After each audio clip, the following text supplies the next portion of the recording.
Assalamualaikum warahmatullahi wabarakatuh. Selamat pagi Ibu Siti Hana sebagai dosen pengampu mata kuliah perilaku organisasional. Perkenalkan, nama saya Aji Cahyana Febrian dari kelompok 2 bersama rekan-rekan saya yang bernama Diti Aftona, Dita Cahya Kamila, Rika Monalisa, dan Ezra Nur Alifah Jenny. Di sini kami akan mempresentasikan materi kami yang berjudul kepribadian dan nilai. Yang pertama, kepribadian. Definisi kepribadian. Menurut Littauer, kepribadian adalah perilaku keseluruhan seseorang dengan sistem kecenderungan tertentu yang berinteraksi dengan sejumlah situasi. Tipe-tipe kepribadian. Kepribadian dibagi menjadi dua macam, yaitu yang pertama, kepribadian ekstrovert adalah kecenderungan anak untuk fokus pada dirinya sendiri sehingga semua pikiran dan keputusan yang diambilnya didasarkan pada pengalaman orang lain. Yang kedua, kepribadian ekstrovert secara khusus kecenderungan seorang anak untuk menarik diri dari lingkungan sosial. Jenis-jenis kepribadian campuran. Terdapat 3 jenis kepribadian campuran, yaitu yang pertama adalah campuran alami, campuran yang ditemukan antara kepribadian sanguinis dengan kepribadian koleris, dan campuran melankolis dan kepribadian apatis. Yang kedua adalah campuran pelengkap, yaitu antara kepribadian koleris dan kepribadian melankolis, dan campuran sanguinis dan kepribadian apatis. Yang ketiga adalah campuran yang berlawanan, yaitu antara kepribadian sanguinis dan kepribadian melankolis, serta antara kepribadian koleris dan kepribadian apatis. Kepribadian sanguinis merupakan satu dari 4 jenis kepribadian emosi. Seseorang dengan kepribadian sanguinis dikenal lebih terbuka dan mudah bersosialisasi. Kepribadian koleris adalah orang yang memiliki kemauan keras dan juga sangat tegas. Mereka cenderung melakukan pekerjaan dengan target yang mereka miliki dan akan sangat menyukai tantangan.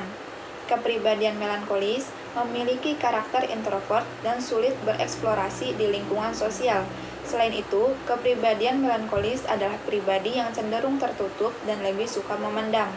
Sedangkan kepribadian apatis, yaitu menurut psikologi, apatis adalah kondisi kejiwaan seseorang yang ditandai dengan perasaan ketidaktertarikan, ketidakpedulian, dan ketidakpekaan terhadap kehidupan sosial, emosional, dan fisik.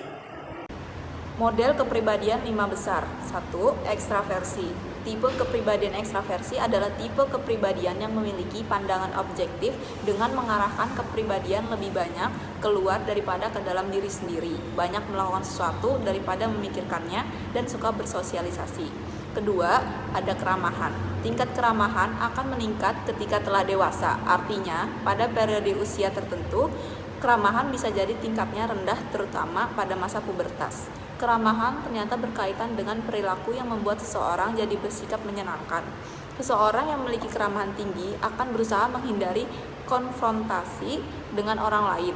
Mereka suka dilihat sebagai pembawa damai, tetapi sering mengkompromikan kebutuhan dan kepentingan mereka sendiri untuk bergaul dengan orang lain. Di sisi lain, orang yang tak ramah cenderung memaksakan kehendak pada orang lain.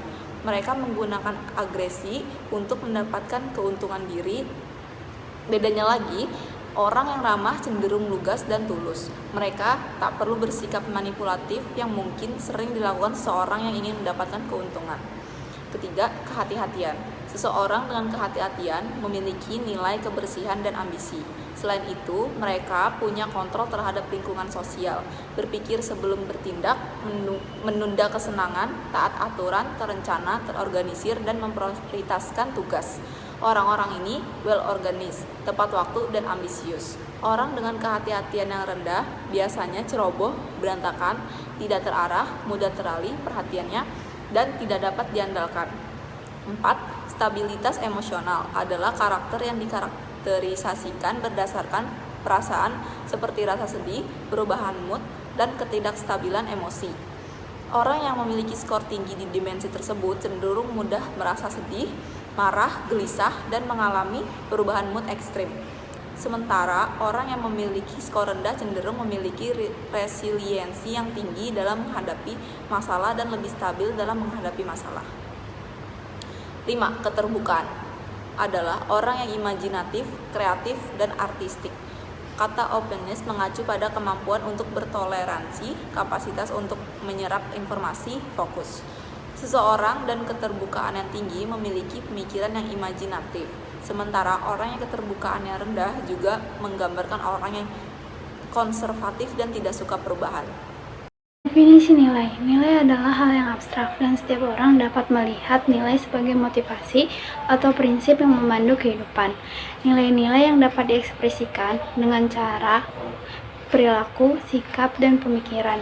Menurut KBBI, nilai adalah kualitas yang membuat orang merasa menarik, diinginkan, menyusahkan, dihargai, berguna, penting, atau berharga, dan merupakan inti kehidupan.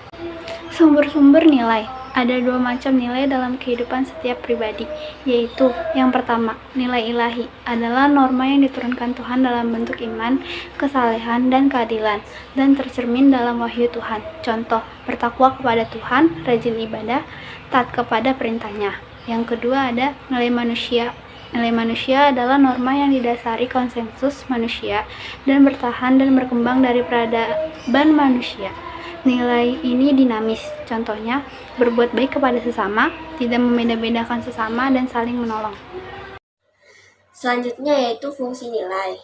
Fungsi sebagai standar dan dasar untuk pembentukan pertama tujuan atau arah, kedua aspirasi, ketiga sikap, 4 minat, 5 emosi, 6 keyakinan, 7 dorongan atau motivasi, dan terakhir ke-8 kesadaran. Selanjutnya 3 tahap fungsi nilai sebagai referensi untuk perilaku dalam kehidupan.